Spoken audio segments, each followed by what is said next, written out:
2022년도 수리물리학 1 강의를 시작하겠습니다. 일단 교재부터 소개를 할게요.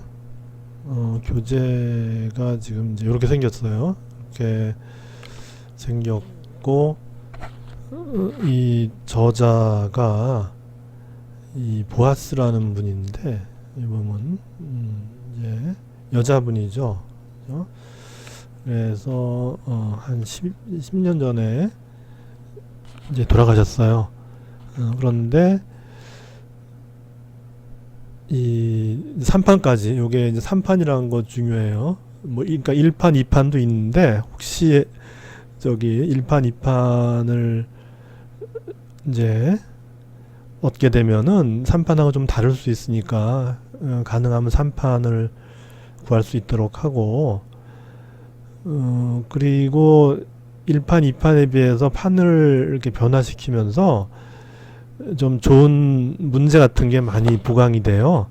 내용이야 다 그렇고, 그러니까 조금 표현 방식이라든지 그림 같은 게 새로 좀 들어가고, 이제 그런데 이제 좋은 문제들이 많이 이제 보강이 돼서, 그래서 훨씬 우리 이 과목을 이해하는 데 도움이 되고, 그리고 우리가 이 물리학이라고 하는 그런 학문 분야는 이 자연현상을 이해하는 거죠.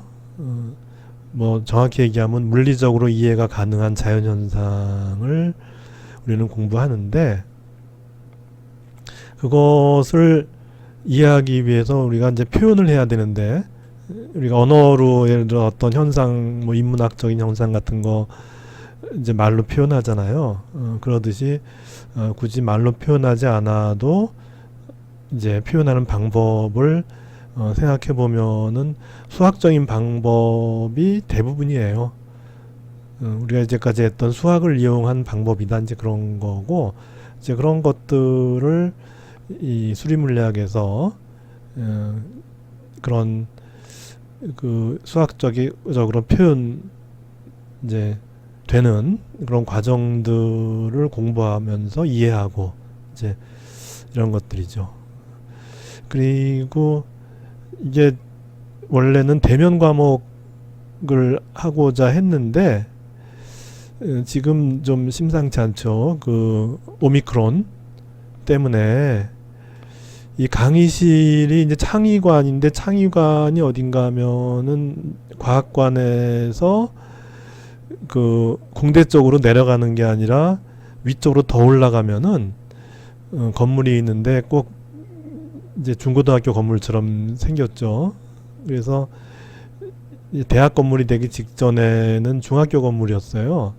그래서 강의실을 가보면 꼭 중학교 강의실 같이 생긴 그런 강의실인데, 이제 이런 강의실에서 그렇게 그 방역이 좀 뭔가 거리두기를 하면서 좀 안심하면서 이 강의를 진행하기가 불가능하다는 판단이 들어요. 지금 같은 이런 그 확진자 수를 이제 고려할 때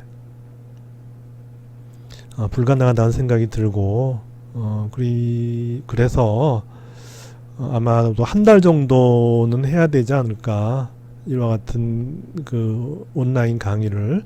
그래서 해보신 경험이 있으면은 이제 또 이제 그렇게 되는구나, 이제 그런 생각이 들 텐데, 가능하면 이제 이번 학기에는 대면을 하고자 해요. 그게 학교의 확고한 의지고 어떻게든지 하라 그러는데, 그래도 이게 아무리 감기라고 하지만은 이게 전 세계적으로 2년 동안 이렇게 이제 사람들을 고생시키고 그런 전염병인데, 그거를 쉽게 볼 수는 없고, 그 전염되면서까지 공부하는 거는 좀 아닌 것 같아서, 일단 대면 강의라고 하더라도 한 25%까지는 그런 비상시에 이 비대면 강의가 가능하도록 이제 규정이 돼 있어요. 그래서 그것이 이제 4주차니까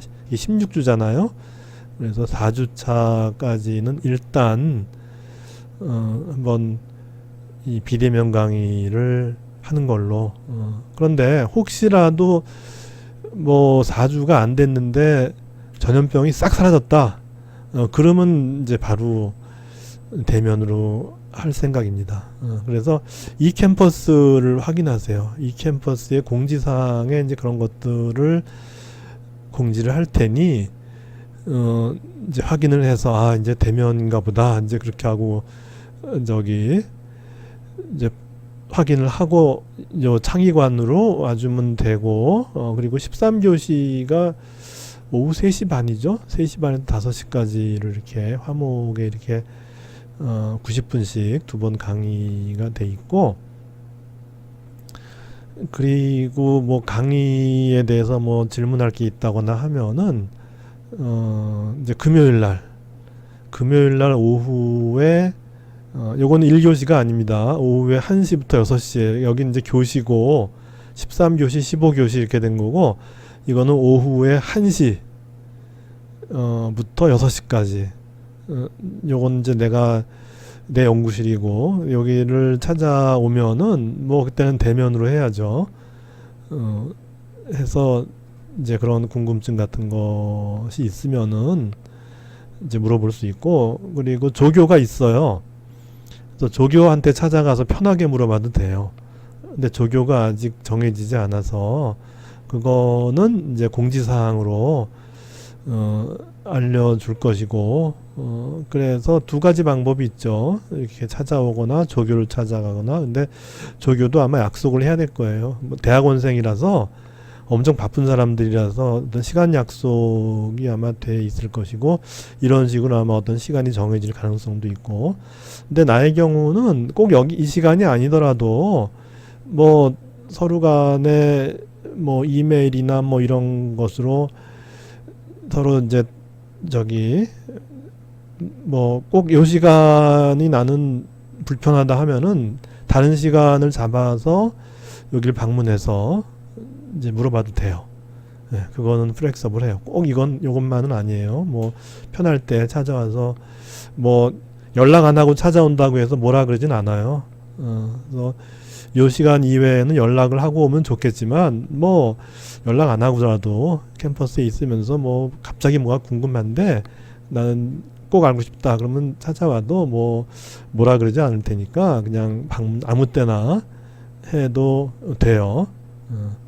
그리고 우리가 이제 평가는 이제 중간고사가 8주차에 있고 16주차 학기말고사가 있고 그다음에 퀴즈인데 요 퀴즈는 이제 중간고사나 학기말고사의 한 반 정도 분량으로 그렇게 시험을 보는데 이제 보통 과제를 이제 내게 됐었는데 이 과제는 변별력이 없어요.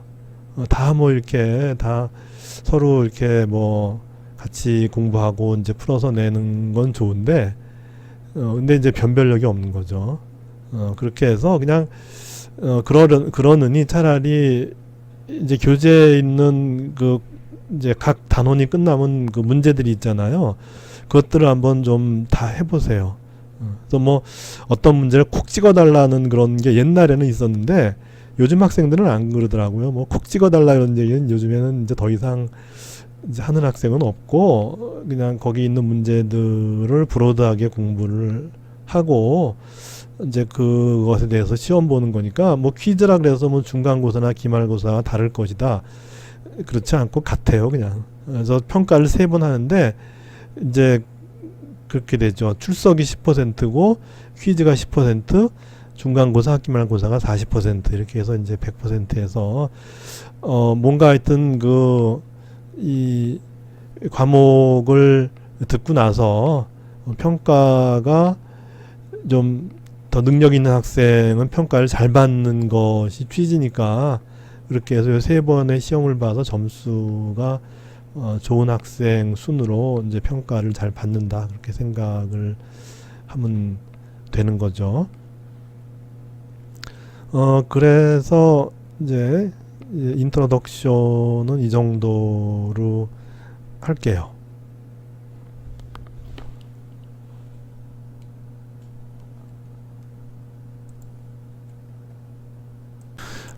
예, 그래서 강의는 6장부터 시작이 되는데 여기 이제 그 페이지로 치면은 276쪽 이렇게 돼 있는데 이거는 이제 원서에서의 페이지예요. 혹시 번역본을 가지고 있는 학생들은 아마도 요 페이지의 위치가 다를 수 있죠. 근데 하여튼 뭐 그거야 찾아서 가면 되니까 그렇게 이제 276쪽에 들어가면은 인트로덕션이라고 있죠. 그래서 1이라고 돼 있죠. 그래서 이제 이렇게 표현을 하겠어요. 강의 노트에서는 이렇게 이런 식으로 표현하겠어요. 그다음에 그 밑에 보면 2가 있죠. 그죠? 2도 마찬가지로 이제 이렇게 이런 식으로 번호를 바꿔서 이렇게 이제 표현을 이제 하겠어요. 그래서 이제 이 벡터 어널리시스는 뭐냐? 벡터는 기본적으로 이제 지식이 있는 거죠. 예, 지식이 있을 테니까. 그래서 우리가 뭐 벡터 하면은 이제 크기와 방향을 이제 가진 거죠. 그래서 이제까지 우리가 뭐 어떤 함수 하면 f, x 이렇게 하면은 이제 이 함수는 이제 크기를 가진 거죠. 그죠? 크기를 가지고 그 함수의 크기가 요 어떤 변화를 이제 만드는 어떤 그 변수에 의해서 결정이 된다. 이제 이런 거였죠. 이제 그거 대신에 우리는 이제 크기뿐만이 아니고 방향까지 가져야 되니까는 여기 보면은 뭐 이제 여기 뭐 a 벡터 이렇게 했으니까 그래서 a 벡터 이렇게 되고 이것도 이제 어떤 것의 함수이겠죠. 그죠? 그래서 이것이 그냥 이런 어떤 스칼라량의 함수일 수도 있지만은 또 이 벡터를 변화시키는 그 변화량도 벡터일 수도 있어요. 그래서 이것도 뭐 이제 이렇게 해서 이렇게 표현을 하자면은 여기서는 이제 크기만 가진 양인데 요거는 크기와 방향까지를 가진 양이다. 그렇게 생각하면 돼요. 그래서 이제 우리가 디리버티브 하면은 우리 이제 미분이죠. 그죠? 우리 미분한다 그렇게 하죠. 그렇게 해서 이제 미분의 경우에는 우리가 이 함수를 이제 요 일변수 함수니까 이제 이렇게 했죠. df, dx 뭐 이런 식으로 표현하면은 요 함수의 요 변수에 대한 미분이 표현됐어요. 그렇게 되면 이제 벡터는 어떻게 되느냐? 벡터도 마찬가지로 해주면 돼요. 벡터의 경우도 이제 해주면 되는데 이제 문제가 이제 예를 들어서 요 x가 이제 분모로 여기에 들어가야 되면은 그러면 이제 분모에 이렇게 x 벡터 이렇게 표현을 해도 되느냐? 누가 모를 건 없어요. 근데 그렇게는 잘 안 하죠. 잘 안 해서 요 벡터라고 하는 양은 이제 분수의 분모가 되진 않아요. 그게 이제 스칼라하고의 차이죠. 그렇게 해서 이제 요것을 어떻게 표현할 거냐 이제 하는 거죠. 요거 이제 요걸 벡터 요걸 갖다가 이제 어떻게 하면 이제 요 변화량을 구할 것인가 하는 건데 여기가 벡터 하면은 요 벡터를 이제 각각의 어떤 성분으로 이제 나눠줘야죠. 그래서 이제 x 하면은 x라고 하는 것이 뭐 좌표축의 어떤 위치 벡터다 하면 뭐 예를 들어서 이런 거죠. x 예를 들어 우리가 3차원 좌표축 하면 뭐 x y, z 뭐 이런 게 있어서 어떤 위치를 표현해요. 그렇게 해서 이걸 갖다가 x 벡터로 표현하기도 하지만은 이 x 대신에 이제 이 책에서는 주로 이제 요 원점으로부터 어떤 점까지 이르는 벡터를 위치 벡터라고 하면서 요 x 대신에 r로 표현을 많이 해요. 그렇게 해서 요 r로 씁시다. 이제 같은 개념이에요. 크기와 방향을 가진 양이에요. 그렇게 된 거예요. 그래서 그러면 요 r이라고 하는 거는 또 이제 x 성분이 있고 y 성분이 있고 z 성분이 있겠죠. 이제 그런 거죠. 그래서 어떤 벡터가 주어지면은 그 벡터는 그것에 x 성분이 있고 y 성분이 있고 z 성분이 있는데 근데 이제 요 방향을 나타내야 되니까 우리가 이제 이 벡터를 표현하는 방법 중에 하나가 이렇게 이제 x 성분이 있고 x 성분의 방향을 가르쳐 지켜주는 그런 이 벡터가 필요한데, 그런 벡터를 우리는 이 단위 벡터라 그러죠. 단위 벡터. 그래서 I 하면은 x축 방향으로 크기가 1인 벡터 를 갖다가 i라 그래요. i하고 이제 보통 크기가 1인 벡터는 이렇게 화살표로 표현하기보다는 이렇게 뾰족한 모자 같은 이런 형태로 표현을 해요. 그래서 부를 때는 i 모자 그렇게 안 하고 그냥 이 학문 자체가 서양에서 온 학문이라서 그 사람들이 이제 많이 쓰는 표현은 요게 이제 모자잖아요. 모자라서 이제 햇이잖아요. 햇. 그죠? 그래서 I 햇 이렇게 불러도 돼요. 그렇게 부르면 이제 서양 사람들이 부르는 거하고 나는 같이 부른다 이렇게 이제 그렇게 되는 것이고, 근데 뭐 I라고 하기도 하고, 또 어떤 책에서는 X축 방향의 단위 벡터니까는 이 X 한 다음에 X 햇 이렇게 해도 마찬가지로 X축 방향으로 크기가 1인 벡터구나. 그래서 요 벡터의 길이는 요 벡터의 길이를 재보면은 그 크기가 이제 1이 되는 이제 그런 벡터인 거죠. 그래서 이런 것들을 이제 다 이제 단위 벡터라는 말로 쓰죠. 네, 그런 거예요. 그렇게 해서 우리가 이제 벡터를 이제 미분할 때 결국은 이제 분모에 이 벡터가 들어갈 수가 없기 때문에, 다시 말해서 여기 이런 식으로 표현을 한다면은 이거는 이제 d 뭐 a에 da에 dx 뭐 이렇게 해야 되는데 이렇게는 안 하는 거죠. 이렇게 해서 분모에 이렇게 벡터가 이렇게 있는 거는 이제 수학적으로는 안 써요.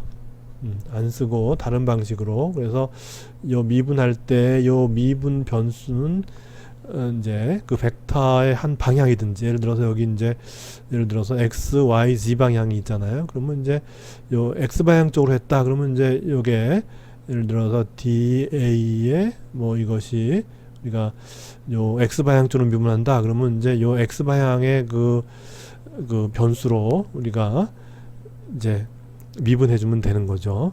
그렇게 해서 예를 들어 시간에 대해서 미분한다. 시간도 우리가 이제 스칼라니까 이 책에 나온 거를 먼저 인용을 하면은 요게 이제 시간이잖아요. 그러면 이제 시간에 대해서 미분할 때 이렇게 되는 거죠. 그래서 보통 우리가 운동을 이제 논할 때 그 위치하고 이제 시간에 따라서 어떻게 변하느냐 하는 거니까, 요 시간은 바로 이제 스칼라량이니까 바로 이렇게 분모에 들어가면 되죠.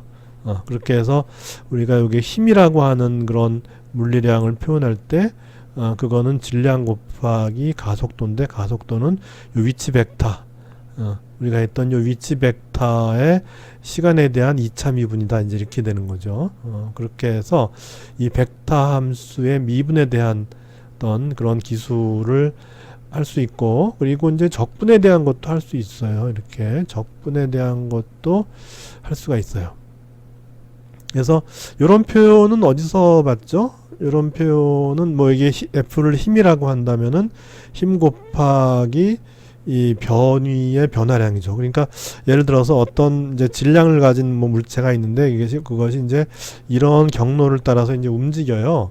움직이는데 힘이 가해져요. 힘이 어떤 점으로부터 뭐 예를 들어 쭉 이렇게 해서 힘이 이런 방향으로 힘이 가해진다. 가해진다.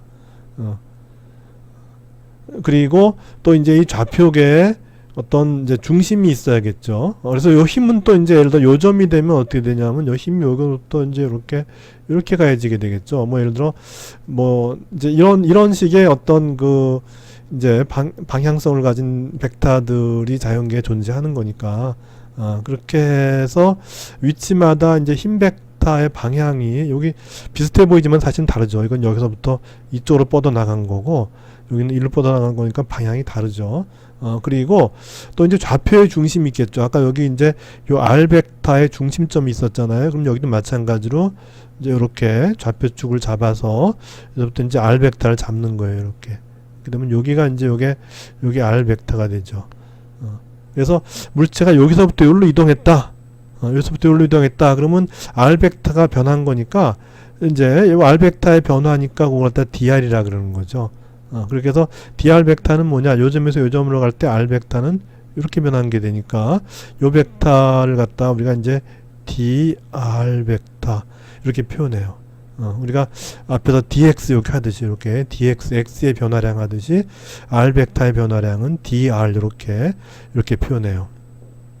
그래서 만약에 이제 어떤 질량을 가진 물체가 이런 경로를 따라 이동하는데 힘이 예를 들어 어떤 방향에서 이렇게 와서 힘이 또 이제 위치에 따라 변화하는 어떤 이제 벡터량이고, 그리고 이 경로를 따라가면서 우리가 이제 위치 벡터의 변화를 이제 이렇게 표현한다면은 이 힘이 이 질량체에 대해서 행해준 일의 양은 바로 요 지점에서 이제 이렇게 이동할 때 그 일의 양은 이렇게 표현돼요.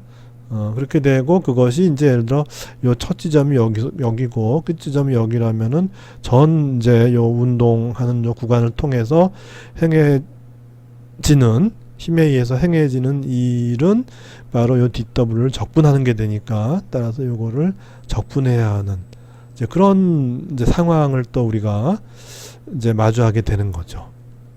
그렇게 해서 여러 같은 적분도 이제 필요한 것이죠. 그래서 이제 그런 요 벡터 함수의 미분과 적분을 이제 주로 다루는 이제 그런 챕터가 바로 요 챕터 6의 벡터 어널리시스 챕터다. 이제 그런 얘기를 하는 거죠. 그래서 이제 요 2절로 들어가서 그러면 이제 우리가 이제 요 벡터의 연산을 보면 이제 이런 게 있죠. 여기 f.dr 이렇게 하는데 도대체 이거는 뭐냐? 우리 이제 요거를 벡터의 내적이라 그러죠. 이렇게 벡터의 내적이라 그래요. 내적 또는 원래 이 사람들이 썼을 때 이제 요 내적이란 말이 이제 원어는 이제 이너 프로덕트죠. 이너 프로덕트. 그죠? 그래서 안쪽이란 거죠. 안쪽. 이너 프로덕트인데 뭐가 도대체 안쪽이냐? 그것도 이제 저 사람들의 그 어떤 그 이제 표현하는 방법을 우리가 이제 보게 되는 거죠. 그래서 예를 들어서 이제 뭐 A 벡터가 이렇게 있고 A 벡터가 있고 이제 B 벡터가 이렇게 있어요. 그랬을 때 이제 이 내적은 뭐냐? 도대체 이너 프로덕트라고 하는 거는 뭐냐? 이너 프로덕트는 뭐냐? 하면은 요 이제 두 벡터가 이렇게 만드는 사이각이 있죠. 그죠? 요걸 갖다 이제 세타라고 이제 하는 거죠. 이렇게 되면은 이거는 어떻게 정의가 되냐 하면은 A 벡터의 크기. 다시 말해서 이제 보통 우리가 크기 할 때는 어떻게 되냐면 A 벡터의 절대값 이렇게 표현하죠. 그래서 이 값은 항상 이제 0보다 큰 거죠. 그죠? 이제 벡터의 길이다 뭐 이렇게도 얘기를 하기도 하죠. 근데 뭐 벡터량이 꼭 이제 길이를 나타내는 벡터만 있는 게 아니니까 이 벡터의 뭐 절대값이다. 이제 그렇게도 얘기를 하고 크기라고 얘기도 하고 그래서 그런 어떤 이제 이 벡터의 값은 이제 0보다 큰 그런 이제 그 실수값을 나타내고 그래서 그 A 벡터의 그 크기 그래서 이제 A 벡터의 크기를 갖다가 그냥 이제 A라고 쓰자는 거죠. 이렇게 쓰자는 거예요. 그래서 이제 A 벡터의 크기, B 벡터의 크기 이렇게 할 때는 그냥 이렇게 표현을 원래는 해야 되는데 좀 편의상 우리가 그냥 이렇게 표현하자는 거예요. A로 쓰면 이건 A 벡터의 크기구나 이렇게 이해를 하자는 거죠. 그래서 이제 A 벡터의 크기 그다음에 B 벡터의 크기는 이제 B로 표현하면 되겠죠. 그리고 두 벡터가 만드는 사이에 각도가 있겠죠. 이 각도의 코사인이에요. 그렇게 해주면은 우리는 A 벡터와 B 벡터의 이너 프로덕트 즉 이제 내적을 계산했다. 이제 그렇게 얘기하는 거죠. 그러면은 이제 여기서 그러면 도대체 그걸 왜 이너 프로덕트라 그랬느냐? 그거는 요 결과를 보면 알 수 있어요. 그래서 보면 이제 A, B 코사인 세타인데 이거는 뭐냐면 A 곱하기 B 코사인 세타죠. 이렇게. 그러면 B 코사인 세타는 뭔가 하면은 요 B에다가 코사인 세타니까 요 B에서 A 쪽으로 이제 수직선을 내려요. 이렇게. 수직선을 내리면은 이렇게 삼각형이 만들어지죠. 직각 삼각형이 만들어지죠. 그렇게 해서 요 직각 삼각형에서 B 코사인 세타의 의미는 바로 직각 삼각형의 요 아랫변 요것의 길이가 B 코사인 세타인 거죠.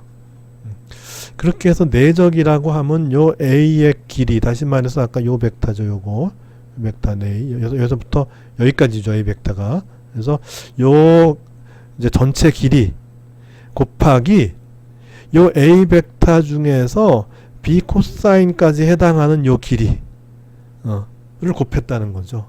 그래서 A에다 B에 내적했다는 얘기는 A의 길이 곱하기 A의 전체 길이 중에서 B 코사인 세타에 해당하는 길이를 곱해주면 바로 내적이다. 그래서 이제 A 내에 있는 그런 길이다, 이런 의미에서 이제 이너란 말을 쓰지 않았나 싶어요.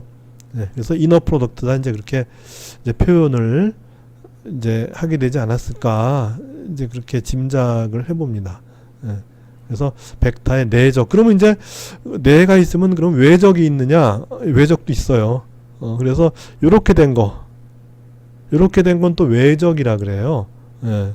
그러니까 저 사람들도 우리가 인류가 결국은 그 뭐 이제 연구자들에 따르면은 20만 년 전에 아프리카에서 이제 이렇게 발생해서 뭐 이동한 그 이제 인류들이 다 똑같다는 거죠. 그 뭐 미토콘드리아 뭐 유전자 뭐 그렇게 해서 보면은 하나로 다 이제 이 귀결이 된다는 거죠. 그래서 뭐 같은 생각을 할 수 있는 거죠. 언어는 다르지만 생각하는 거는 같은 거예요. 그래서 그 생각을 표현하는데 어떤 사람은 이너 프로덕트로 표현하는 것이고 우리 같은 사람은 한글로서 내적이다 이렇게 하면은 뭐 같은 이제 표현으로 우리가 서로 이해가 되는 거죠. 내적의 의미가 과연 우리는 이제 아까 봤지만은 같은 벡터 내에서의 두 개의 곱이다 이렇게 하면은 내적이란 말이 그럴 수 있네 이제 이렇게 되는 거고, 이 사람들도 같은 의미로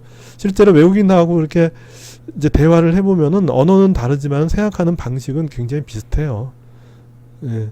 이제 환경의 차이에 의해서 조금 차이는 나지만은 상당히 그 어느 나라 이 지구상에 있는 어느 나라 사람을 대하더라도 결국은 사고의 방식은 같기 때문에 이런 이제 표현을 우리가 이렇게 같이 공유할 수가 있는 것 같아요.